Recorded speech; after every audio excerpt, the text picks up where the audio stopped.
for Mayor Kevin Burns, who is our chairman, but is having technical difficulties. So he will be joining us late. So you're at the Environment Committee for the Metropolitan Mayor's Caucus, and we're very pleased to have guests with us today who are not usually a part of the committee. So welcome to all of you. And if you would, with a big group, and I'm sure you've been through this before, is if you would enter the name of your organization in your name. If you know how to do that. If not, Cheryl, are you going to cover that, or shall I? Yes, I could cover that. If you just wanted to click on either the More button next to your name or 3 dots and rename yourself with your organization after your name.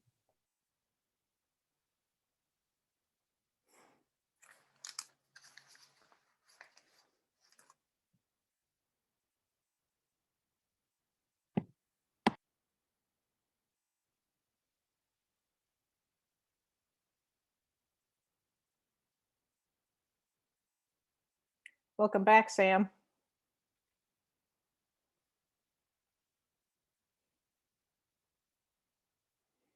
So this is an excellent turnout. And again, thank you all for being here. I'd like to give a shout out to all the new folks that are joining us, and especially welcome to the new mayors who are with us. So thank you for being part of this. And then I'll call out some other guests as we go forward, but a special thanks to staff from Senator Duckworth's office, who is joining us for their support over the program. And then we have some guests from the EPA, US EPA, who have been especially helpful. And then we have Warren Levy, who's been a real friend to the Environment Committee, also on the Environment Committee. And then, as you know from the agenda, today's topic is our Greenest Region Corps.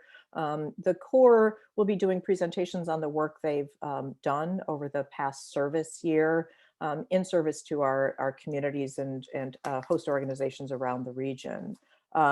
So to get started, the Greenest Region Corps was started in 2018, and its purpose is to accomplish the goals of the Greenest Region Compact. So most of our member communities and Greenest Region Compact communities, we're now up to 136 of them.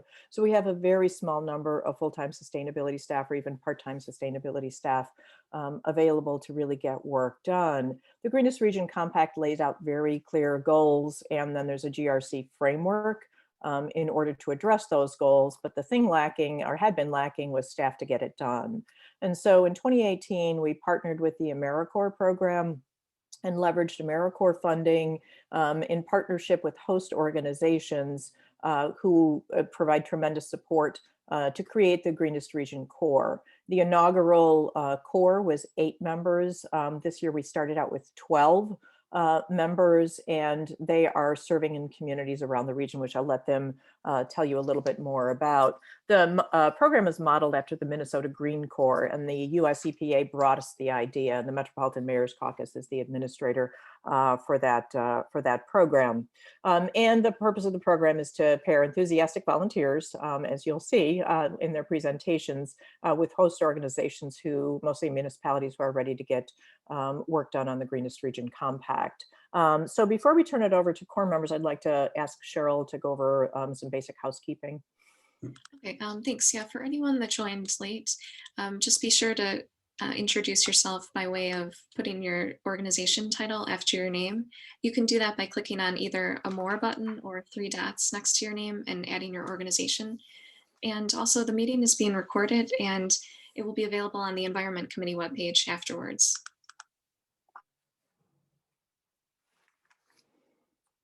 So thank you, Cheryl. And again, welcome to those of you that are joining late. So we'll start with an overview of what the GRC Corps is, and just a general presentation on behalf of the full Corps members. And for that, I'm very happy to turn it over to Cynthia Segura, who is now working for the Citizen Utility Board, but was serving with us as a Greenest Region Corps member through most of the beginning of the year here, and was working with us in the environment program. Fun fact on Cynthia is that she hails from the Lilac Village in Lombard and has a real passion for energy efficiency, which she can tell you a little bit more about. And then also partnering that with is Kristen Hayden, who was a Greenest Region Corps member serving for the Region 1 Planning Council in Rockford, and did a terrific job there and is now on staff full-time with the Rockford Planning Council. So they'll give you an overview of the Greenest Region Corps. So. All right, thank you. I'll go ahead and share my screen. I forgot, fun fact on Kristen, she makes her own maple syrup. Is a fun fact. That's really cool, actually. Mine is not that cool, but I'm just I had to make it up, Cynthia. If you have something better, please do. All right, well, thank you again. And like Edith said, my name is Cynthia Segura, and I'll be presenting today with my former colleague, Kristen, and we'll just give a brief overview of the Greenest Region Corps and the accomplishments of the past year and their cohort. Before I dive in, I wanted to highlight first off this beautiful photo, which ironically Kristen and I are not a part of. But earlier this month, the GRC members were able to tour or get a tour of different sustainability initiatives within Millennium Park in the Loop area in Chicago, which was led by someone from the Field Museum, and which I'm sure was a great experience. I was very jealous of all those pictures. It looked like such a fun day, considering that throughout the entire pandemic, we have really not been able to see each other. I think throughout our entire term, we only saw each other about a handful of times, if so. So I'm sure this was a beautiful day, especially since people were typically either working remotely or on a hybrid schedule. And then I'm sure most of you already know, but the Greenest Region Corps is a program that pairs emerging sustainability professionals with local governments and partner agencies to lead sustainability initiatives in the Chicago Metropolitan region.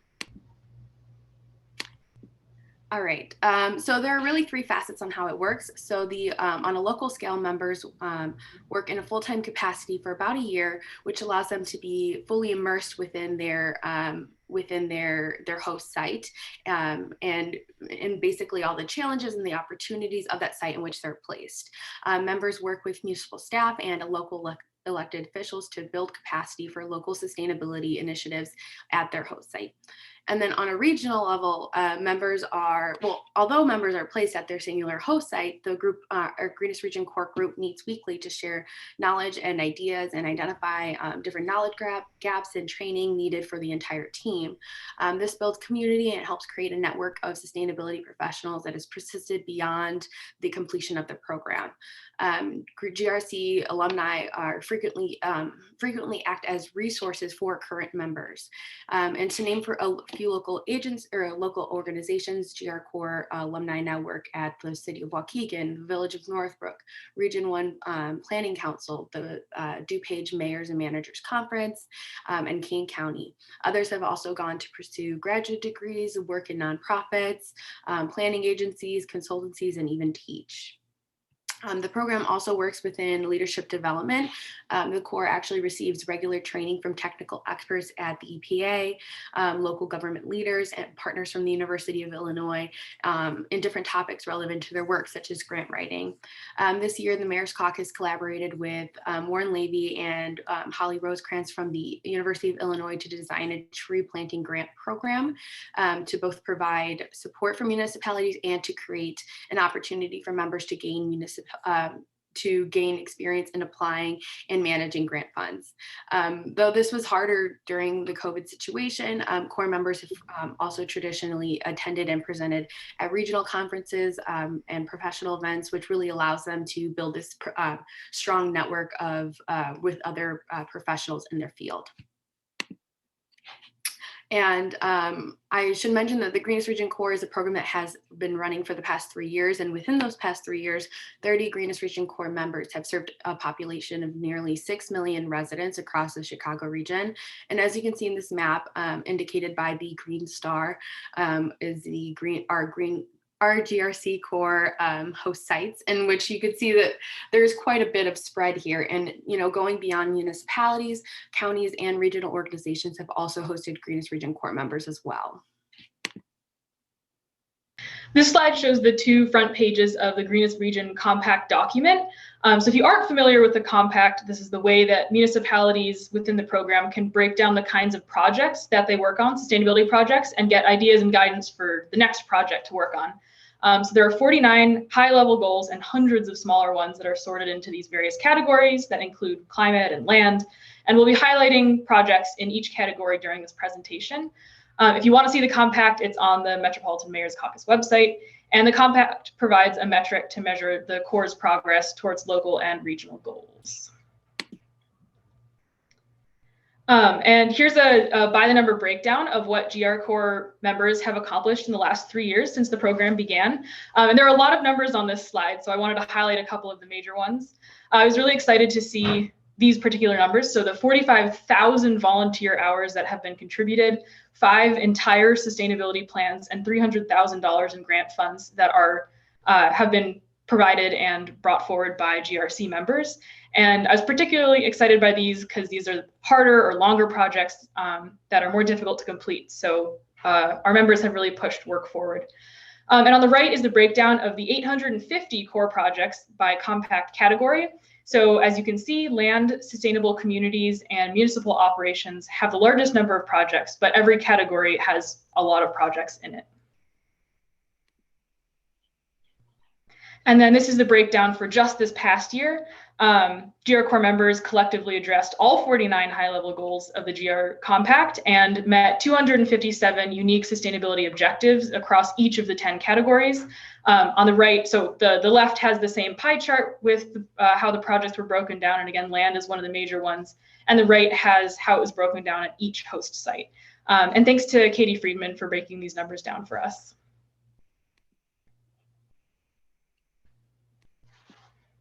Oh, sorry, that always happens. Okay.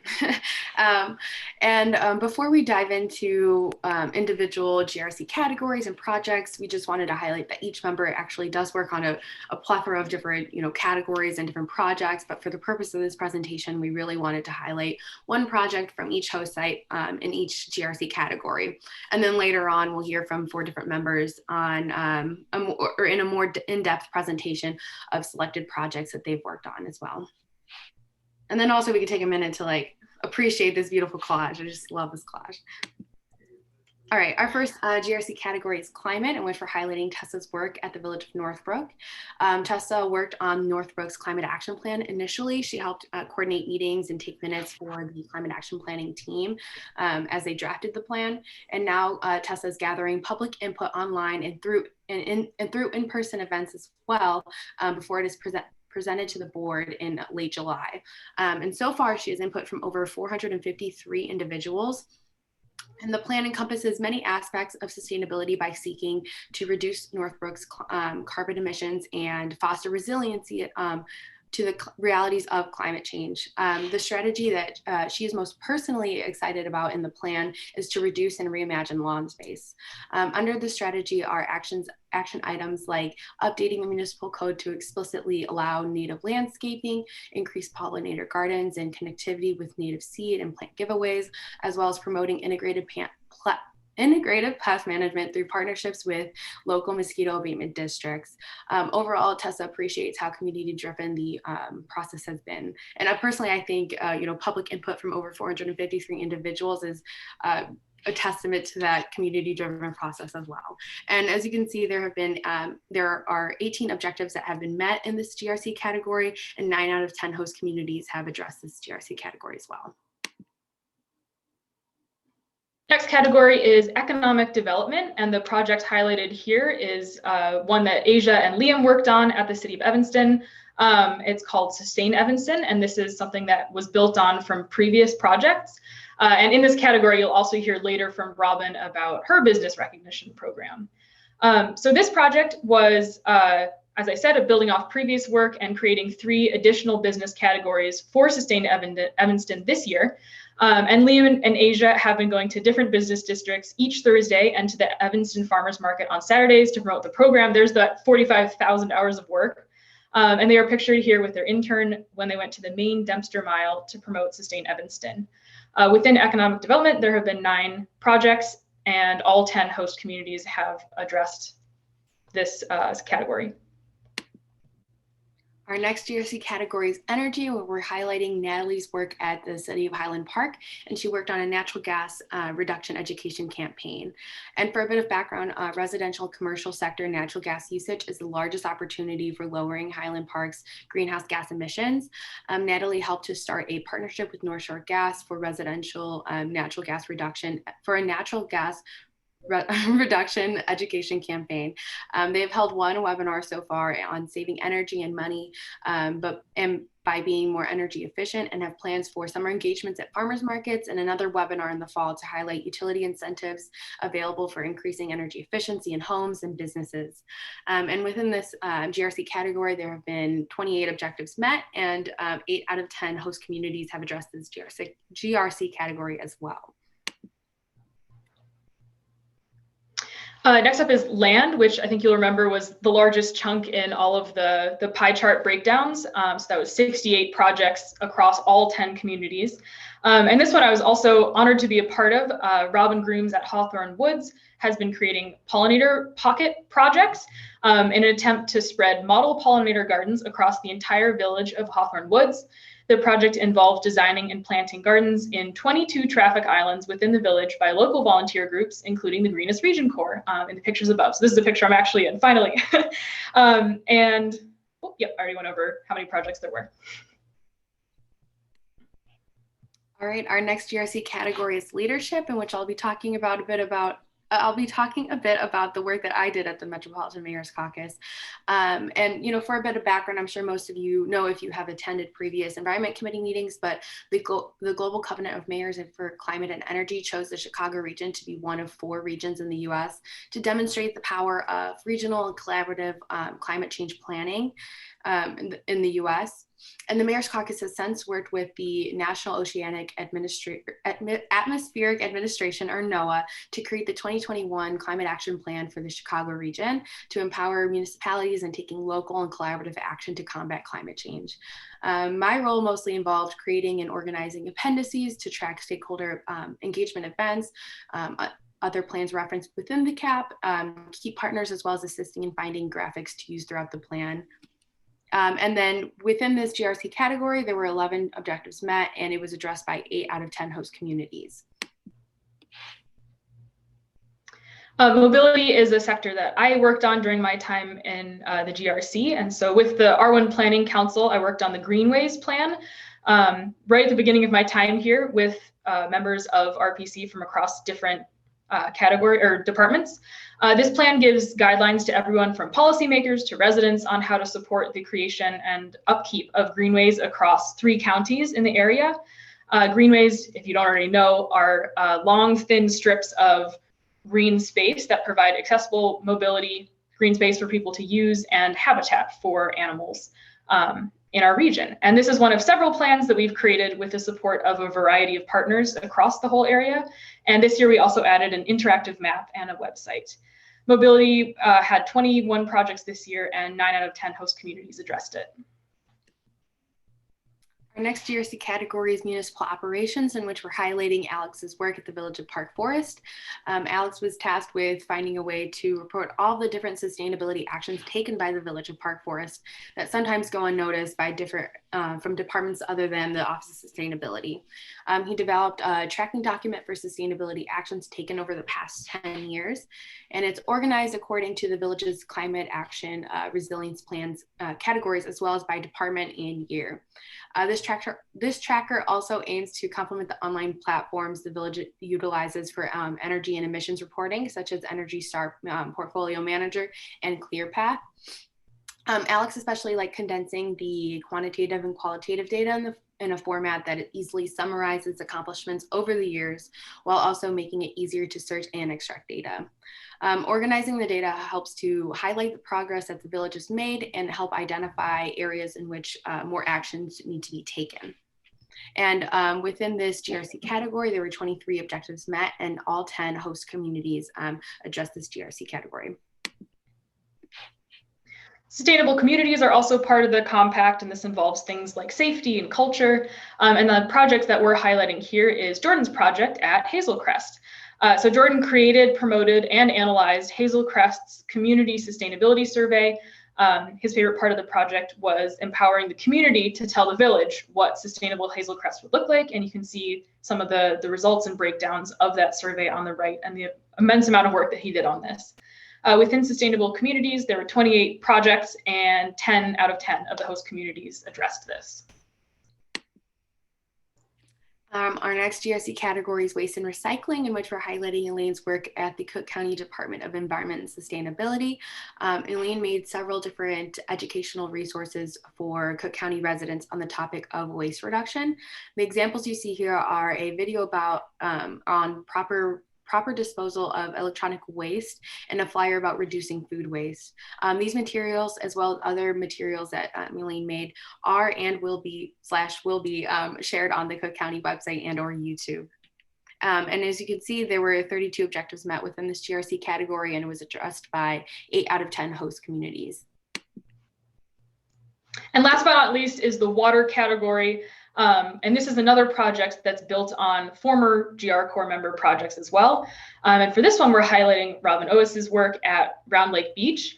Robin updated the Village of Round Lake Beach's wetland management plan through 2040. And this plan is for the restoration and financial planning for each of the 29 village-owned wetlands. And within water, there were 19 projects and 10 of the 10 host sites worked on it.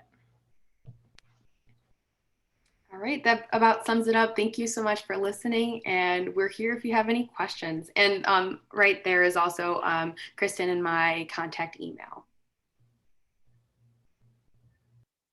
Does anyone have any questions or comments? Feel free to put them in the chat just about the general overview of the program and about all of those projects in general and highlighted there. We'll go into specific projects in a little bit more detail. If no one has any questions or comments, give them a shout out. It's terrific work. I mean, this is really just really impressive. Yeah, thanks for that. It's just the extent at which not only is the work accomplished but tracked. So just kudos for that terrific work and that terrific summary. So the Greenest Region Compact means to organize it all, and you guys really make that Greenest Region Compact framework sing. So thank you for that. So if we could, let's see, I have a couple of comments there. Let's go ahead and get started then with Asia Gilbert, who has been serving as Greenest Region Corps member for the city of Evanston, and she's co-serving with Liam Engel, who is not available today, not feeling well. So Asia is going to cover both parts of the presentation. And before we turn it over to her, if you're not a regular to these committee meetings, Kevin Burns usually does the fun facts, and he's hilarious, which I am not. But the fun facts, which I have to just resonate with. And the reason that we started doing fun facts virtually, because Kevin Burns is so charismatic that before we would start the environment committee meetings, he would extract some hilarious a fun fact from somebody before the meeting started and would introduce somebody that way. So we're trying to do it all virtually. And so Asia's fun fact, which is hilarious, is that her pet turtle ran away from her when she was 16 years old and returned. And I cracked up because I also had a runaway turtle. But Asia's on the stage right now. So tell us about the work that you've done on equity, climate change, and Earth Month in Evanston. Thank you so much for that introduction. I'd like to state that I met a lot of people whose turtle has ran away, and it's very normal. And so my name is Asia Gilbert, and unfortunately my other co-star, Liam Engel, is sick right now. So I'll be briefly explaining his part, but I will not be able to do it full justice. So just know that there's a lot more that could be said about his work. And so today we will be talking about just our library resiliency series within Evanston. The library resilience series was brought to us by Bea, who's a librarian in the Robert Crown Center of Evanston. She got grant money to host a plethora of webinars and asked Liam and I if we would like to host a few of them. And we jumped right on it, and she gave us a lot of our own will. We were able to do pretty much whatever we wanted and pick our own category. So these categories that I'm discussing really are like near and dear to Liam and I. They're something that are really important to us, which is also why it's very sad that Liam can't be here on his own to discuss his portion, but I'll try to do it justice. And so the Library Resilience Series was really important because it was all about community engagement, and especially engaging communities that might not get as much environmental activism or environmental education just due to financial status or resources. And so when we chose our categories, we really were thinking about marginalized communities that we felt we needed to engage with more. And so my presentation was environmental racism and community gardens. Liam discussed the movie Fire and Flood, Queer Resilience in the era of climate change. And then we also just have our Earth Month in Evanston, which was really fun. So environmental racism and community gardens was something that I studied while I was in college. It was my thesis. I worked at a community garden in San Diego, which is where I went to college. And then I wrote about alternative food movements in Black communities and how important they are. And so the goal of this was to essentially highlight Black voices doing this work directly in their own communities. And it was also to help Evanston residents understand that connection between sovereignty and gardening. I think a lot of times gardening is something that's super fun and interesting, and I love being outdoors, but there is there is an importance to it when you are in a neighborhood that doesn't have access to food. And so it's really important to be able to help others understand that, yes, gardening is super amazing, but it's also revolutionary. And then we also discussed that lost connection to land that Black Americans suffered due to the negative impacts of slavery, which is something I also did not really think of until I did my thesis on it. And so it's something that I like to really help bring to light, is that when we discuss food sovereignty and gardening, a lot of the times it's not as many Black people as we would like, just due to the fact that there is such a negative stereotype around working in the land due to slavery, and that does impact us, generations later. And so the way that I did my presentation was I had 3 people and I discussed with them, and then we had little breakout rooms with Evanston residents. And so the first person I discussed with was Dominique Edwards, who has a master's. And she is amazing. I felt like she was teaching me while I was discussing with her, which is so funny because I was supposed to host, and then she schooled me on all these things that I thought I understood. And she is a Black urban planner from Northwest Indiana. She's also the vice chair of Michigan City Sustainability Commission, the Northern Region representative of the American Planning Associations in Indiana, and is a board member and founding member of the NWI Food Council. Absolutely amazing. She does such cool work in Indiana. I'd recommend looking her up on LinkedIn. She's so amazing and so educated. I want to be her when I grow up. And I say that like in full confidence. I truly mean it. I want to be her when I grow up. And then I also work with Maya Robinson and Nia Williams, who are both Evanston natives and core members of Evanston Fight for Black Lives. Both Nia and Maya are students currently. Nia is studying biological engineering at Northern Carolina AT State University, and Maya is studying sociology at Bernard College at Columbia University. And they're both currently working towards creating a community garden in the 5th Ward of Evanston called the West End Garden, which is a predominantly Black neighborhood. And so I essentially had 3 Black people come in and discuss what gardening meant to them. And I was able to do something where I was able to discuss someone who had already done a lot of this work and had done all of the studying with Dominique. And then I was able to bring it back home within Evanston with Maya and Nia. And it was really great because it really brought that connection to Evanston and really brought a lot of interest to the people that were there. And then we did breakout rooms where we had discussion questions. And so these are just some of the discussion questions that we had. And it was just really fun. I had a little discussion group of my own, and I got to just talk to some of the Evanston residents, a lot of which were fairly older, and they had so much great experience talking about growing up and their family growing up in relation to living in Evanston their whole life, or moving to Evanston and what it meant to garden and what it meant to, produce their own food. And then after the discussion ended, we all came back together and just discussed what each group had to say. And it was really rewarding. And I felt like everyone really got a lot out of the discussion at the end.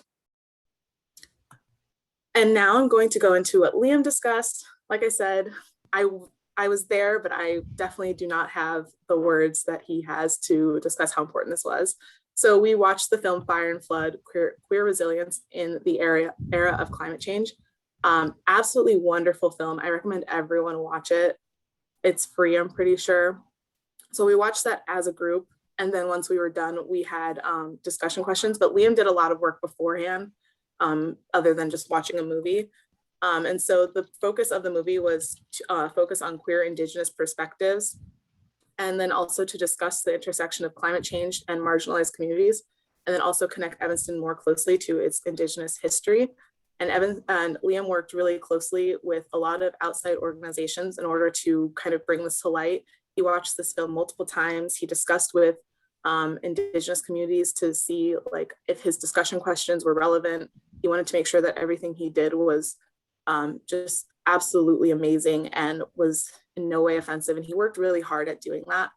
And he worked with the Mitchell Museum of American Indian to create the discussion questions. He contacted outside environmental organizations. He promoted this in the city newsletter. And then after all of that, we got together and we discussed the film, and everyone was really receptive. Everyone, I think personally for me, it gave me a new perspective of what environmentalism meant, of what climate change meant, of what marginalized communities meant, just because my focus was always on like Black and brown people. And so to see that lens through a queer lens was really amazing. And I think really important for Evanston residents and everyone that got to attend. And then we did Earth Month in Evanston. So last year, the GRC member actually did Earth Week. And so we kind of took it on a whole new level and did Earth Month. And we had a lot of activities. We did challenges every single week that were different themes. And it was really fun. And we promoted it in the Evanston newsletter. And we also created a web page that had all of these events and challenges.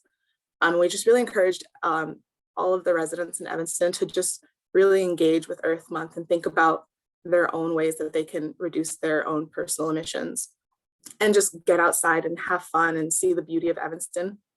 And so we had 4 challenges. The first challenge was their first week, which was the Reduce Waste Challenge, which Liam headed.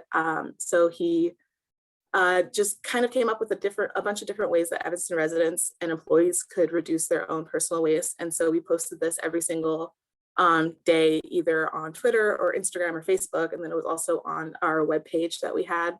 And it was just things like signing up for compost or yard waste, looking into different waste service options, recycling, finding donation sites, checking your home's water usage. We also found a website that you can add yourself to remove all of your junk mail so you don't get any more junk mail, which I was like, that's amazing. I didn't even know that was a thing. And then just making sure to dispose of all PPE in the garbage properly. And so he did a lot of work for that. And I think it was pretty successful. And then I headed the Reduce Your Energy Challenge. And so I just encouraged residents through the same methods to turn off lights, unplug inactive electronics, turn down your thermostat, spend more time outside away from digital screens, which is difficult during COVID when we're all working from home, but you have a chance to just go outside. It definitely helps with the environment and it helps with your own brain activity. And then I also encourage residents to sign up for the ComEd at-home energy assessment, which is really cool. I also encourage everyone to do that. They can either come to your house personally and then they'll replace like all your light bulbs with more energy efficient ones, or you can do it virtually if you are still uncomfortable or don't have the time to have someone come into your home personally and like film your house and show them like all your different outlets and your light bulbs. And they can just give you an assessment on how you can be more energy efficient at home, and it's free. And I think it's a really cool resource. And so that was also something that we really enjoyed kind of promoting. And then the next challenge was the Nature Photo Challenge, which is my favorite challenge. We encouraged residents to take photos or submit photography for 3 different categories: urban wildlife, spring arrival, and abstract environment. And then we gave them these little very vague captions and kind of just let them run wild with it. They could submit as many photos as they wanted. They could submit with whatever category they wanted. And then we had our Evanston Environment Board actually vote on their favorite pictures for each category. And then the winners got a $25 gift card to a local Evanston restaurant. And so these are some of the photos that won. This is by Mike Roche. It's for urban wildlife. It's absolutely beautiful. This is by Jordan Bramer for spring arrival. And then I'm going to be biased. This is my personal favorite. This is Abstract Environment by Vandel Cobb. He was a very nice man. He called me and asked me how he could submit his photos. And I was like telling him how. And then he submitted like 4 just like absolutely stunning photos, and I was blown away. And so then our final category was a lot more relaxed. It was our nature challenge, nature photo challenge, where we just encourage residents to check out the city's Instagram story every single day for different pictures and fun facts of flora and fauna that live throughout Evanston. So we asked Wendy Pollock, who is part of the Evanston Environment Board, to give us as many photos that she could get from different people. And she also gave us little captions about what each photo was, which was really helpful. And then we had put these little slides together. So every single day residents could check out just a different animal or plant or insect and learn about it that lives within Evanston. And all of these photos were taken by local Evanston residents, which was really cool to highlight some of them. And then we also had just a plethora of events that Liam and I didn't actually host. There were total 22 events just listed on the city's website. I'm sure there were more, 13 of which were outdoors, 9 of which were webinars. There was a lot of different challenges. And overall, I feel like Earth Month was a really amazing way to get residents involved with Evanston and get involved with thinking about climate change. And so here's a picture of Liam and I at the Earth Day celebration, where we were at the Evanston Ecology Center, just kind of teaching residents about climate change. We had a little activity, we had water bottles, we had pamphlets, we sword fought with a little kid with sticks. It was great fun. We really loved it. And so, yeah, it was overall just a really rewarding experience and really fun, because obviously with COVID, it's been really hard to get outdoors. So it was really nice to engage residents through just through their computer, but also outside, encouraging residents to get outdoors more and really look at Evanston, hopefully in a new light, and really see the beauty that is Evanston. So thank you all.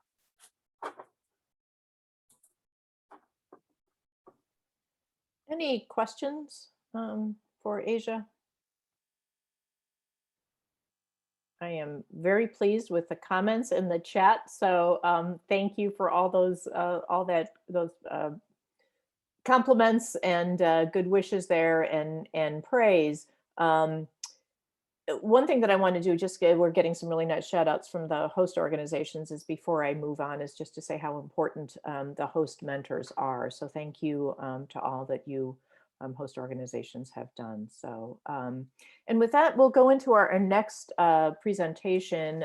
Again, a little bit more detailed. Thank you so much, Asia. Amazing work. We've gotten lots of requests for your photographs and really interesting work. So thank you for all that.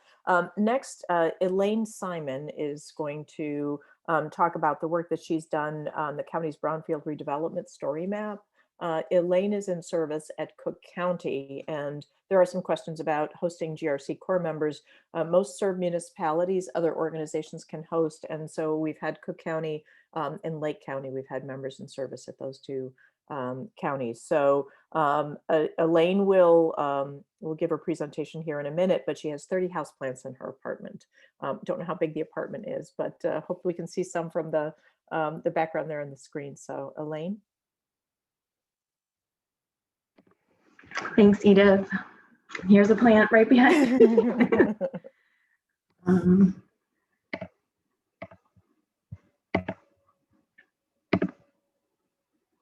Sorry.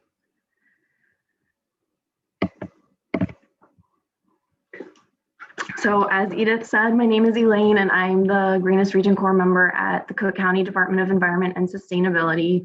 And today I'm just going to be talking about the work I did updating Cook County's Brownfield story map.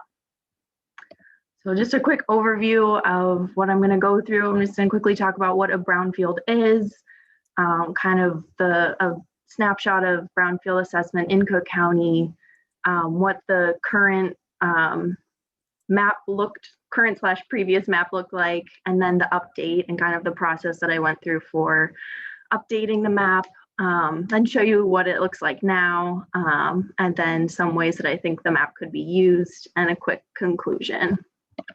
So first, what is a brownfield? So according to the EPA, a brownfield is a property, the expansion, redevelopment, or reuse of which may be complicated by the presence or potential presence of a hazardous substance, pollutant, or contaminant. And it's estimated that there are more than 450,000 brownfields in the United States. So really it can be anything from a site that was previously used for industry, an old abandoned restaurant that someone has concerns that there might be contamination, or just a plot of land that's vacant and someone's unsure of the history and just want to assess it before developing. So assessment of these sites is important because it's kind of the step to redevelopment, and it can allow vacant lots to be transformed from hazardous or potentially hazardous sites into areas of value for a community. So brownfield assessment in Cook County. So in Cook County and 7 west suburban municipalities that are listed here formed a coalition to apply for a $600,000 US EPA grant for assessment within those communities, and received that funding in 2014. And with the assistance, the Department of Environment and Sustainability has assessed 27 brownfield sites totaling about 137 acres of land. And then later in 2018, this group of South suburbs, along with Cook County, formed the South Suburban Cook County Coalition and applied for, again, a $600,000 grant from the US EPA to fund assessment of these sites, and received the funding, and with it either have or are currently assessing 30 brownfield sites totaling about 903 acres. And then Cook County also partnered with 4 west suburban municipalities, so Bellwood, Franklin Park, Maywood, and Schiller Park, and then the 3 south suburban municipalities to form the Cook County Brownfields Coalition, and together they applied for another $751,000 grant for the revolving loan fund, again from the US EPA. So these are the funding sources for the work that is going on, and they enable the coalition's resource-constrained members that lack the necessary capacity and funding to use the county's expertise, maximize their resources, and benefit from a coordinated brownfields effort. So then I'll just quickly show you what the map looked like. The first sort of iteration of the map looked like. So it was created to tell the story of this work, and sort of give an overview of which sites have been assessed and where they are. And currently it includes most of the west suburban sites. And if you were to click on any of those orange pins, a box like the one on the left-hand side of the screen would pop up and just give you this sort of brief snapshot of each site, including the address, the city, the size, and a small photo. So that was an amazing start to this storytelling process, but it was decided that there was just a need to update it and make it more current.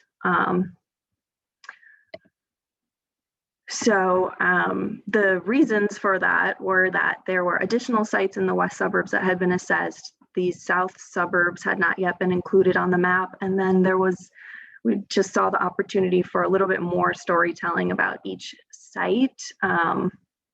And the reason we wanted to do more storytelling was in the hopes that it would inspire community members to be excited about brownfield redevelopment, to alert the county to additional plots of land that they thought might be eligible for assessment, and so that prospective developers could possibly use the map to learn more about each site and determine if it might be of interest to them for development.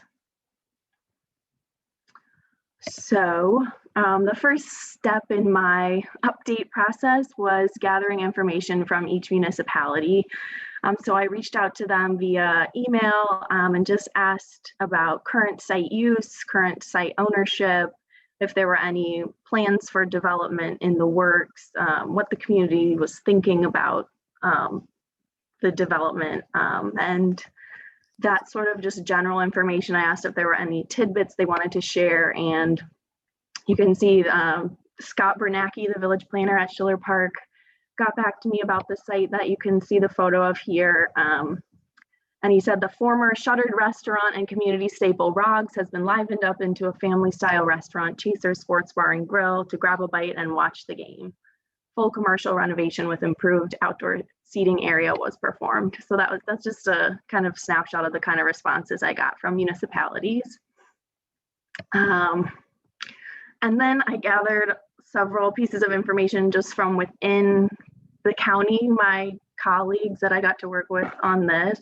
So Kevin Schnoes was my supervisor for this project, and he leads this work within Cook County and was able to suggest the types of information that it would be really useful to include for developers and for the municipalities, and put me in touch with all the right people to gather my information. Alice was my main partner on actually doing the mapping. So she sort of plotted all of the sites within the map, and then I added the story elements.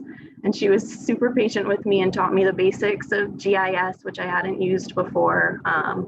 So it was really amazing to get to work with her.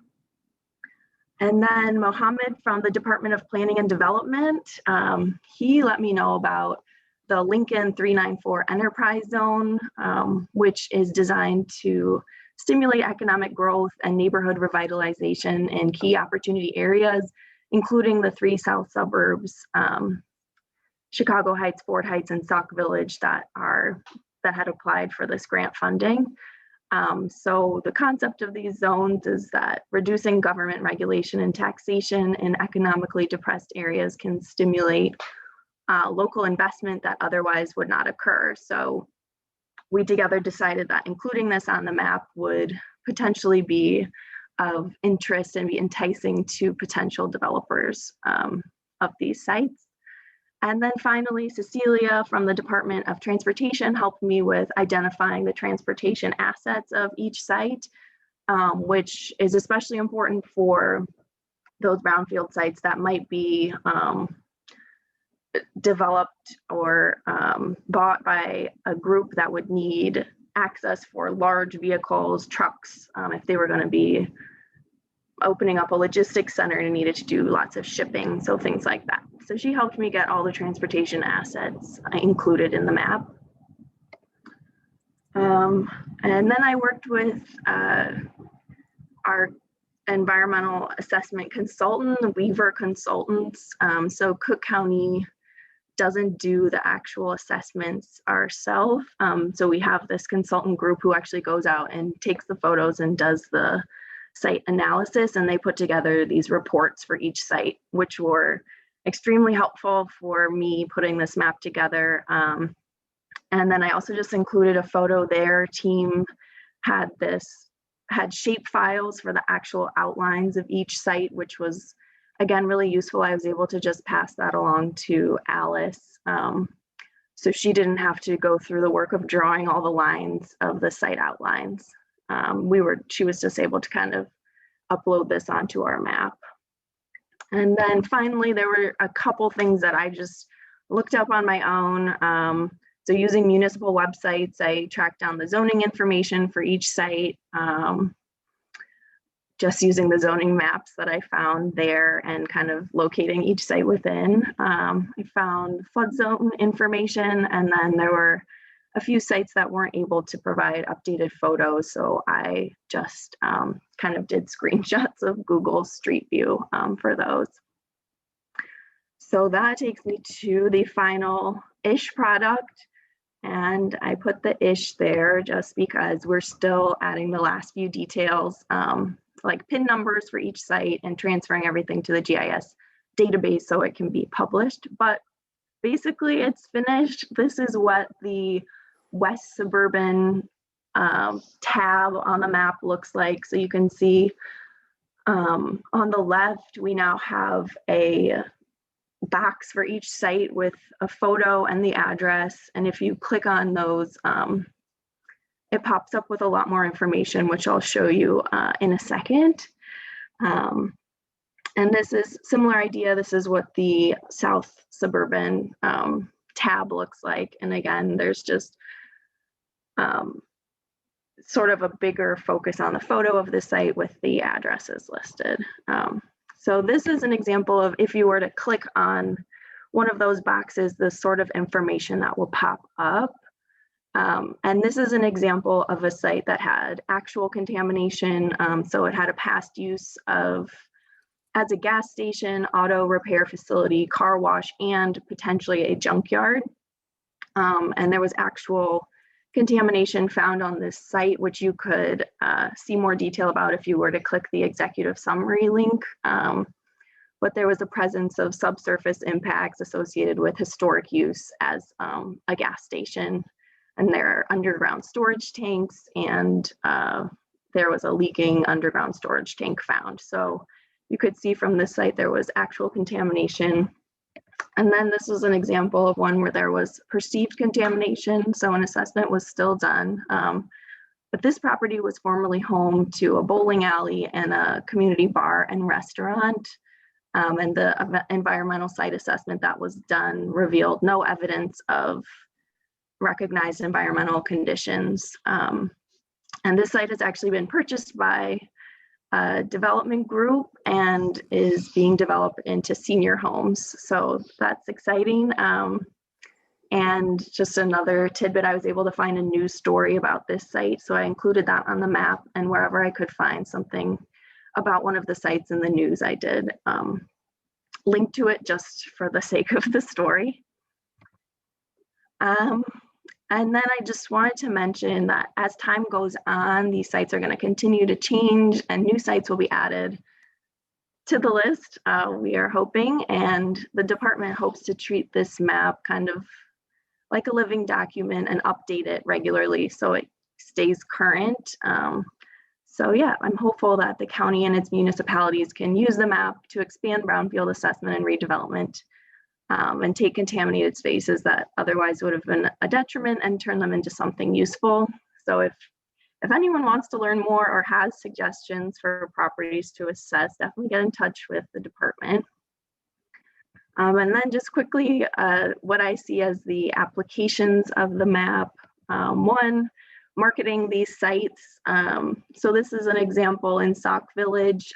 It's part of the Sauk Point Business Industrial Park, and they're actively trying to expand industrial uses within this portion of Sauk Village, largely because of the proximity to Highway 394 and other large highways.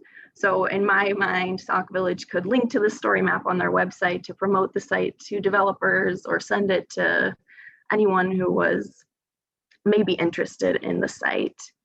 And then secondly, just showcasing good work that municipalities are doing. So this is Maywood, a west suburb, who was part of the initial grant round. So they're a little bit further along in their process. So I think that maybe Maywood could use this site just to tell the community about the amazing work that they are doing on their brownfield sites, and share it on social media and things like that. And then finally, in conclusion, just some takeaways and lessons. First, I think story maps are awesome. I hadn't really heard about them before, but I think they're a really awesome tool for communicating information in an engaging and visual way that I think a lot of municipalities could use for whatever sort of story they wanted to tell. Two, gathering information takes time. This was one of my longest projects and it still isn't totally done. And even as it's done, there's new information to keep being added. So I definitely learned a lot about the gathering of information process. Third, perceived contamination is still a barrier. I hadn't really thought about how if someone thinks a site is contaminated, that could still be a barrier to them wanting to develop it, even if you know, it was unlikely or yeah, unlikely that that site actually was contaminated. Still assessing that site is important just to get to the place where someone feels comfortable then building something there and using it. For grant funding and partnerships are key. So brownfields occur everywhere, but they are especially prevalent in underfunded communities. So the strategy of forming partnerships and applying jointly for grant funding and working together on a project like this allows it to occur more successfully. And lastly, brownfields are an important resource. So I previously thought of brownfields, you know, as sort of maybe in a negative light, but this project has shown me that there's a lot that can be done with them. And Kevin Snow said, with proper cleanup, the reuse and enjoyment of these sites is limited only by the imagination, which I really liked. And I'm sorry, I know I'm going over my time, but lastly, this is a snapshot of how the project fits within the GRC framework. So I think it hits the two categories, land and municipal operations. So I will leave it at that, and thank you so much.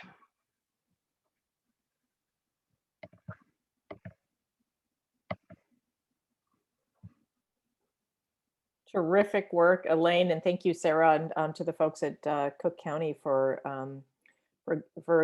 working with Elaine and giving her an opportunity to do that. That's an incredibly meaningful project. And also thank you to US EPA for their fundamental work with their Brownfields program. So it does show you how I think the GRC Corps can leverage resources and really be helpful to so many communities. So excellent. And so thank you, Elaine. If you do have questions, please put them in the chat for Elaine. And next up is Robin Grooms, who is our returning GRC Corps member working for Hawthorn Woods and really helping that excellent, charming little community do great things. And what she's done some other work that she's talked about. She's going to be talking about the Sustainable Business Recognition Program, which is actually a fairly popular topic that we're hearing with municipalities.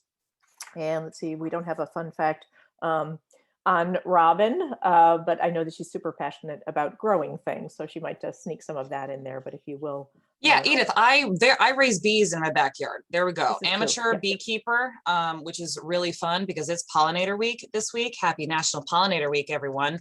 Go check out Hawthorn Woods Facebook page. We have so many fun activities. Go do a scavenger hunt. When's the last time you did a scavenger hunt? All right, come do ours. So am I good to start my presentation? Please do. Fantastic. All right. There we go. All right. Good morning, everybody. My name is Robin Grooms, and as Edith just said, I am a returning member of the Greenest Region Corps. I had such a fantastic experience last year that I needed to stick around with this community that I fell in love with, and I wanted to do a heck of a lot more with them. So hopefully you guys get to see why I chose to come spend another year here. I'm a fourth generation Chicagoan and no plans to leave the area permanently. I only really want to make my backyard better than I found it. But the youthful idealism aside, I've been lucky so far to really enjoy the things that I thought I would enjoy doing. And this is one of those reasons. All right, so earlier this fall, Hawthorn Woods passed its official sustainability plan that I was able to help in its development. And one of those goals in that plan was to cultivate local and sustainable development, jobs, and businesses. So this was a to-do list that was already ready for the town to implement over the next 10 years. And this is the goal that helped launch the Green Business Plan of Hawthorn Woods. And then also in addition to that, the village had signed on to the Greenest Region Compact, which had a goal to recognize and support businesses who practice and promote sustainability. So I was able to, use both of these goals and initiatives to say, this is a program that clearly we are interested in pursuing and we want to be able to make a reality. As well, a previous member of the Corps last year, Daniel from Highland Park, had designed a kind of pilot program for a green recognition program for businesses in Highland Park, as well as Sustain Evanston had launched as well this year. So this was truly a collaborative effort between all of us within the Greenest Region Corps to actually be able to develop this program and get it off the ground. I could not have done it without other members of the Corps. And so, you know, it's still brand new, and we know it's going to take a lot of adjusting over time to be able to make sure that it's super robust and actually great incentive for people to get involved with it. But we're happy with what it's looking like so far. So some of the stuff I'm going to go over during the presentation is the three different components. The marketing of what we want to do with the program, and then some of the lessons that I learned that I needed to take away in order to make it a bit of a success. All right, so just a general overview of the Green Business Program of Hawthorn Woods is a way to promote and celebrate green business practices in the village, large and small. And we have underneath there the green seal of Hawthorn Woods. So this is the icon that our businesses in town are hoping to achieve through the completion of our program and be able to use in all of their outreach and marketing strategies, as well as for us to be able to promote them right back. Okay, so first thing up is the guidebook itself. So this is the big document that you can hand over to an individual business, and it lists off under a whole bunch of individual categories such as waste or natural areas that are different action items that businesses can take, and each action has a assigned point number. So some of them might be identify one disposable item to be eliminated, switch to a reusable option, or provide only upon request, purchase renewable energy certificates or carbon offsets from your utility, or make a policy requiring the purchase of water savings certified quality products. So we're trying to create a whole bunch of different categories, different opportunities for businesses to learn about new ways, new green practices that they can introduce to their businesses. All right, the next portion is what we call the action resources. So for a lot of people, they might have no idea what a ComEd facility assessment is. We can go tell them to go get a ComEd facility assessment, but if you have no idea where to even begin to search up something like that, we also provided this second document, which was the context and the extra information, including digital links to other websites or just a greater definition of some technical terms that people might not understand. So one of the action points was to be able to demonstrate to us that you are an age-friendly business. And so one of the links that we had for that was here's a list of 10 tips to be able to make your business accessible to all abilities and all ages. So we wanted to be able to give people all these extra resources. And then the final one is the application itself. So we didn't only want people to say that they had been doing these things or that they had already been doing these things. The application is the means for people to be able to demonstrate to us how they have accumulated up to a total of 25 points for base recognition. We might introduce a tiered system later down the line, but for now it's just a baseline of 25 points. But it's also the documentation portion of it. We want to be able to see a copy of a policy or a picture with a description of a waste reduction strategy. We want to see a receipt for a brand or model of a faucet aerator so that we can determine on our end, did you actually do what needed to be done in order to qualify for those points? If you're doing native landscaping, please send us pictures of the species and the plantings, and because we also would just love to have that for our own purposes, to see all the fantastic things that everyone is doing in town. So one of the main goals for this program is Hawthorn Woods doesn't have a downtown, it doesn't have a main street. And a whole lot of the businesses in town are run out of people's individual homes, and they only have one employee. So we needed to design a program that anybody in town could be able to participate in. And what that meant for us was creating action items that even if you didn't have a large facility, you could still achieve those 25 points for a base recognition. So one of those things was to be able to say, hey, come volunteer at the village for one of our restoration days. And if you can demonstrate, have a picture of yourself at one of our events, that would qualify for a certain number of points. And then also the other goal is to be able to make sure that the program is as accessible as possible. That goes in a little bit to our outreach capabilities. We want it to be available in print. We want it to be available digitally. I will personally be later this week knocking door to door on different business fronts to be able to say, hi, this is a brand new program that we hope to be able to talk to you guys more about and be able to get more folks involved. All right, so some of the lessons that I took away from the development and the creation of this project was being business centered.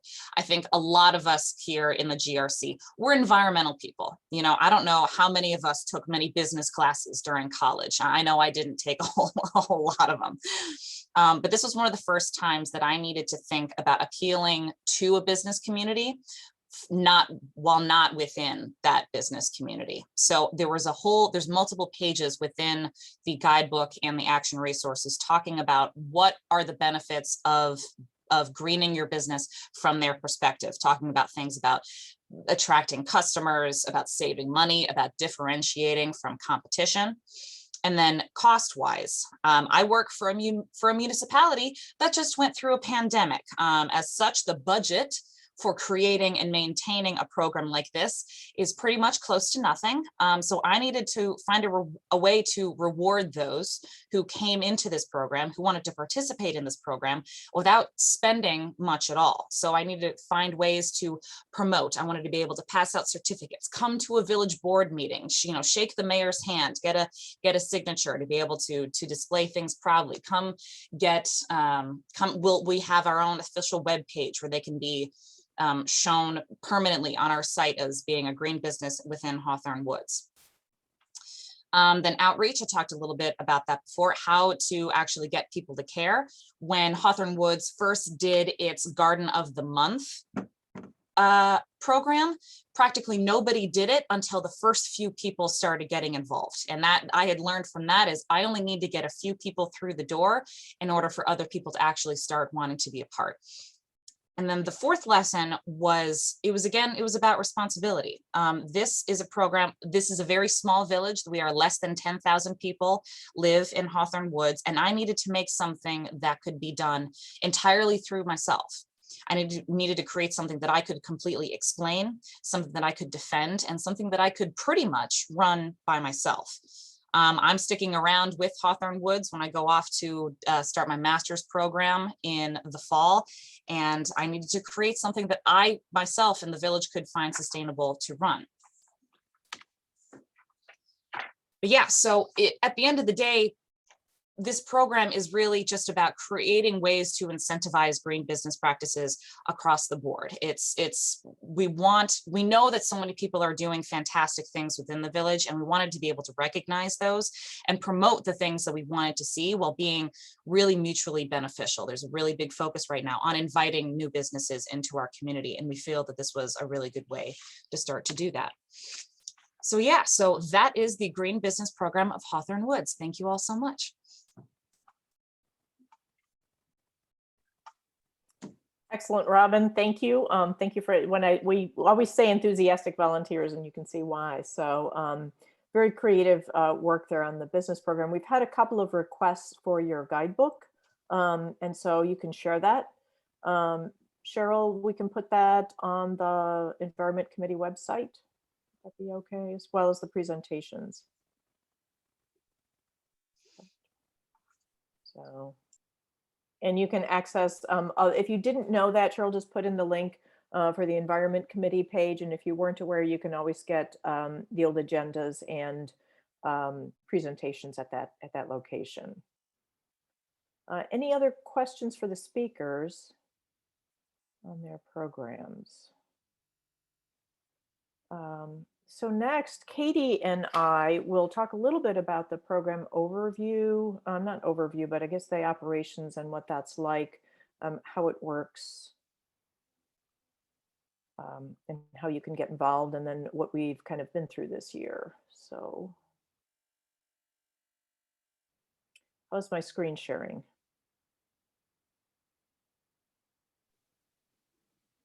It's okay? It's good. Yep. Okay, thank you. Okay. So before I get started into the challenges, there's a little bit I want to tell you about the mechanics of the program. So we did have a question about how you can host the GRC Corps in your community. We talked about all the accomplishments. As we had said, this is an AmeriCorps leveraged program. And for host organizations to get involved, we make a request to the AmeriCorps program for a slot, basically asking to reserve funds that would pay a portion of the stipend for the member. And then there's direct funding that comes from AmeriCorps at the end of a successful service. So the AmeriCorps program is quite rigid about the amount of time served and some other rules. And at the completion of a successful term, that unlocks for all participating members an educational award that goes directly to them for school expenses, whether that's student loans or many are continuing on to graduate school. So that's the main mechanics of the program. The host organizations are asked to match that, and the match in the coming year is $20,000 for the cost of having that member, and the service term is 1,160 hours. So that's the mechanics of how the program works, and Katie will go over the timeline. And that's where our core funding comes from. I want to give a sincere thank you to our partners and participants. As I mentioned in the beginning, the EPA came to us with the idea of the Greenest Region Corps program, and particularly Erin Newman, who has been just a real sister in making this program a success. So they provide the ongoing training, support for the program, and then this year and in other years have come through with additional funding for us. And before I get into the sob story, a little bit of our funding, we've also been really grateful for the support of Warren Levy and Holland Rosenkrantz, who have both come to us as really good friends of the program. And this year has helped bail us out of a difficult situation. So let me actually stop sharing and then see if Warren wants to come on and say a word about the program. Well, thank you, Edith. Thank you, host communities. Thank you, Greenest Region Corps members. It's been very impressive. I got to know a little bit about the program, through Edith. I got to know the Environment Committee and the Greenest Region Compact. And then when I found out about, what so many young professionals were doing with communities, I think it's just, a great program, great way to get things done, great way to inspire and train young professionals. So, we've been happy to contribute financially, but also, we've done a couple of training sessions on mainstreaming environmental work into municipal operations, and also kind of opening up perspectives on the health impacts of environmental conditions, so that the professionals will think about that as they go about looking at projects. So we've been just very happy to partner, and something new that came along this year was 3 grants for tree planting and signage in connection with forests. And we're happy to look at opportunities going forward. But I'm really committed to the strength of this Greenest Region Corps program, and thrilled with the presentations today. So thank you very much. Thank you, Warren. And again, thank you for your steady support and encouragement. And just another word on mentoring and friendship for the program. So Warren and Holly have been important mentors, sharing with the Greenest Region Corps members. But just another shout out to the importance of the host organizations, not only for providing quality work for the Corps members to do and really integrating them and valuing their service, but really providing mentorship and insight for us at the Mayor's Caucus. We're really excited for the members to be exposed to local government. And many of the members have shared how much responsibility they have and how exciting it is to really get things done, particularly for our smaller communities, where they are seen as the sustainability coordinator and have a great deal of respect from their host organizations. So thank you to all the host organizations for providing that mentorship and guidance. So with the mechanics of the program, I do want to talk about what has occurred this year. So we're only into our third year of the program, and really have figured out how everything operates with the AmeriCorps program. And without getting too detailed, the AmeriCorps program is a federal program, and there are state service commissions. So our partners on this program is really the Serve Illinois Commission, which operates through the Illinois Department of Public Health. And for my fellow bureaucrats on the line, it's a pass-through program from the federal government to the state government. And there was a breakdown in what should have been the normal pass-through from the federal government to the state government that couldn't be corrected. And Katie will go over the timeline for you, but we had every assurance, including a signed contract, that we had funding in place for to operate a full program. Nothing related to the pandemic, but really just an administrative error, a rather grave one, in that connection between the federal government and the state government. And so the Serve Illinois Commission was not able to honor that contract to the Mayor's Caucus. And so that cut our budget in half. And the only funding that we had to get through this year was from the host organizations. So that we had to terminate the program early. And many of the members went on to other employment. Many of our host organizations stepped up and kept their members on, despite the fact that there was no additional funding as anticipated from the Serve Illinois Commission. And we are very, very grateful to those municipalities who were able to step up. As you heard, Kristen and Tessa were able to be hired on by their host organizations in a permanent capacity. And the very unfortunate fallout, in addition to the loss of service for the municipalities, there's no support funding for the Mayor's Caucus to operate the program. The members can't complete their service. The really sad news is that educational award that they expected when they signed up for the program was not delivered and cannot be delivered.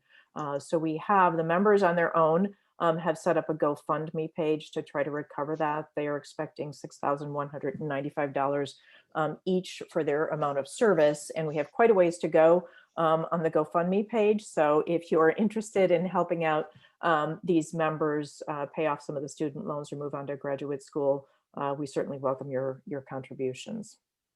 Edith, sorry to interrupt, but if you could just hit the swap displays button in the top left.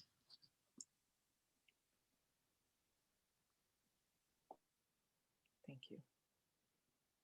Okay, that looks good. Okay, so we can, and then the next question about how to host a member, I'm going to let Katie, I talked about the mechanics, but we have a timeline that Katie can go over, and then she's going to end on a more hopeful note as well. Many of you know by now Katie Friedman. Katie, I'll let you tell your story, but she is a former Corps member who just, and I'll tell this part of the story, is that she was very passionate about the Greenest Region Corps and basically said, I'd like to run the program if you create a position. So we did. So it's in Katie's good hands now. Thanks, Edith. So I participated in the program in its first year in 2018. I was really inspired by what it looked like to give back to my local communities. I'm from the northwest suburbs, and I loved the professional network that it developed, and it's been a huge privilege to stay on with the Mayor's Caucus and to work with all the amazing people that come through this program. So very grateful for that.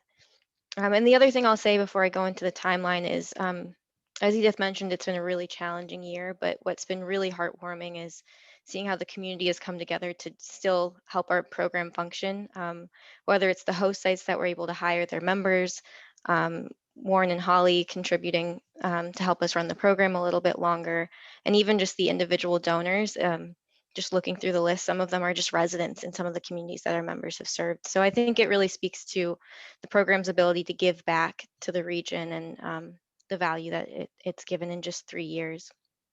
So to do a quick overview of how the program normally functions, we have to apply for the AmeriCorps grant a year in advance. So last November 2020 is when host sites expressed interest in participating in the program for 2021 to 2022.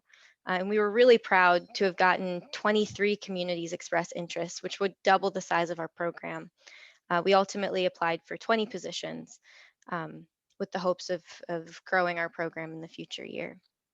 So the way that works is we apply in November, we find out in May and June of 2021. So we just found out a few weeks ago whether we get the award. And it's at that point when we reach back out to the host sites that express interest and ask them to confirm their participation.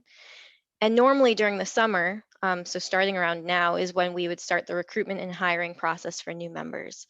By the end of the summer, the host sites would sign a contract with the Mayor's Caucus and contribute their matching funding, and members would be onboarded in October and serve for about a year. So we just received our award letter. As I mentioned, we applied for 20 positions and we received funding for 9. Our understanding is that Serve Illinois had a lot of budget cuts and had to kind of cut all programs across the board. They are expecting to potentially get more funding through the American Rescue Plan Act later in the year. So what we have decided to do is, in the hopes of hopefully more funding coming through, we're putting a delay on the normal program timeline. So Edith, if you want to go forward one slide. So what we're going to do is put pause on the program. We're hoping to hear around August or September of this year whether more funding will be made available. And at that point, we'll determine the status of our 2022 program. And we'll ask hosts to confirm their interest in participating for 2022. So because of that, between October and December is when we would actually start the hiring and recruitment process and have host sites sign a contract. And then we would run the program from January 2022 through December 2022 instead. So a little bit different in this upcoming year. But to end on a note of hope, we've been monitoring some of the national conversation around AmeriCorps and also President Biden's executive order on the climate crisis at home and abroad. Last summer, a bipartisan bill was introduced in the Senate, which proposed to greatly expand the AmeriCorps program and funding available as part of the economic recovery response to COVID-19. We haven't really heard much about this since last summer, but still really encouraging to know that such a bill has so much support. Also in the executive order, there was a proposal to form a civilian climate corps, which is very similar to the structure of our program. So I think there are still discussions about what that program will look like and where it will be housed, but it's also encouraging that a program like ours may have more support moving forward.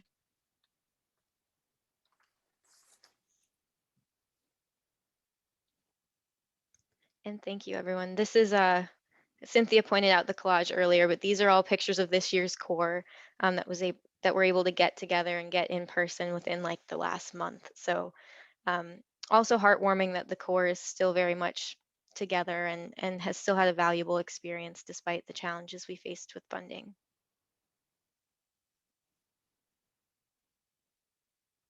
Thank you, Katie. So any questions or comments for our Corps members?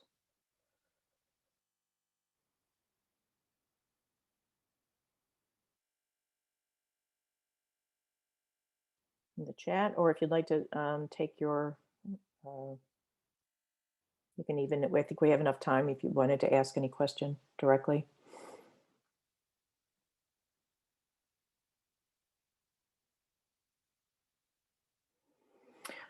So then just a reminder to anybody who might be interested in hosting, or if you know of a somebody who would be potentially interested in serving in the Corps, Again, our application process is a little bit delayed.